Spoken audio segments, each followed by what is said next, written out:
It's crazy because there's really not no like science to a lot of this stuff. It's like you find something and you just like build and build and build and build on it. Like what works for you might not work for me. What worked for me might not work for you. Like there's no ABC to like any of this shit. Not. And then the thing is, you know what I can tell you is foolproof, solid, where so it's gonna work for everybody, is God. It's God in it. Because a lot of times, like people can like literally copy the blueprint. I literally put the blueprint on my Instagram. If you go through my whole page, I've been laying out my journey the whole time. So you can literally copy the blueprint, but you ain't got the sauce. Some people got it, but some people don't copy the blueprint. But the people that really do, they missing that one aspect behind it, and that's God. Like literally, like him in the business changes the whole business. As everything is like growing and like evolving, I just really like want to make sure that like everything I do is like authentic to like just me as a person. Like I might not always know my message, and sometimes like, you know what's crazy, like I go into things knowing what I want people to feel and what I want them to take away from it, and somebody might take something away completely different because that's what they needed at the time. But like I just be feeling like, yo, like when I go into this and when I do this, whether it's like a new business venture or I'm booked to do an event or I'm throwing my own event, I just really want people to be like, yo, this is the Loren that like I get on Instagram, I get on TMZ, I get when I see her at the bar. Like this is her. Like regardless of where you gonna run into her at, you gonna get that. And the message gonna change depending on like what we talking about, what you got going on. But my delivery, me as a person, my fuck ups, my good shit, like it's all just gonna be there. Like period. But it took me a long time to get there because when I first moved here, I thought you had to.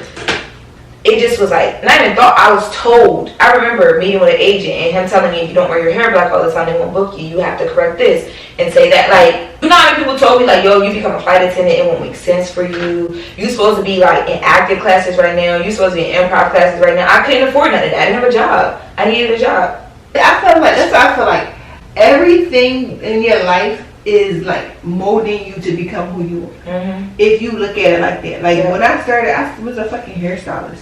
And I wasn't even the greatest hairstylist. That's why you act like that when you go get your hair done. I know, because I know what's supposed to be done. Even though I don't know how to do it, but I know how it's supposed to be. But look, I wasn't even the greatest hairstylist. I was so mediocre that suppose I never even like tried it because I wasn't good at it. Yeah.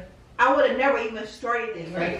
When it comes to like me like going through like booking interviews and like hiring PR and hiring around management, like just working with different people too. My main thing in that interview at that first meetup would be like, listen, one thing I don't want you to do is try to change me. Yeah. I am me. You can help me grow, but you don't change me. Don't tell me that I cannot start speaking to people until I take public speaking. Don't tell me that I gotta have my hair a certain way. I gotta wear my hair red so I can stand out. People can know me for that. No, people gonna know me for what's inside because what's real will be revealed in due time. And nothing ain't gonna change real. Yeah. Don't try to make me a copy and paste of nobody else because I am me. I got this far by being me, and if you gonna change me, I'm not gonna be happy and I'm not gonna produce the quality of work. But validation is the motherfucker because validation, like the way that our shit is set up today, like with our age group of people, it's like people are always looking for somebody to stamp it. Like, okay, you real because like this person said you real. You lit because this person said you lit, or they liking this, or you hang with this person. Or you up because you bought this. Like validation is like such a thing today. It's just so crazy to like sit back and really feel like, damn, if I'm not validating, I don't give two shits. I don't give two shits either. And I think that's a real point though, because I didn't always used to feel like that. I did not, like, I swear, like, it's like living here, I really felt like it's either like you in with a crowd or you not in with a crowd. And if you're not in with a crowd, you're not booking, people not reaching out to you. I always used to feel like that. Being new here and seeing like the same people being booked for stuff and looking at them like, well, why is she getting it if I'm, you know what I'm saying? Right. My mindset wasn't like that. I had to grow into the confidence in myself to be like, you good. Like regardless, you're good. But it took, I've been here, 3 years?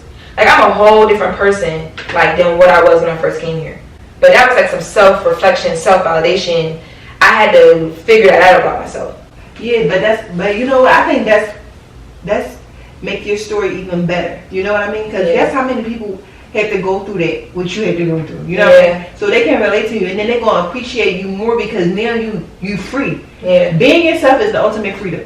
Nothing can take that away. Like Once you can fully be yourself and you can walk in a room and you ain't gotta like be this other person that these people are creating you to be, right, then you are free. And it's so many people that can like appreciate what you're going to say in your journey. You know what? You just want to help them. Like, damn, you're right.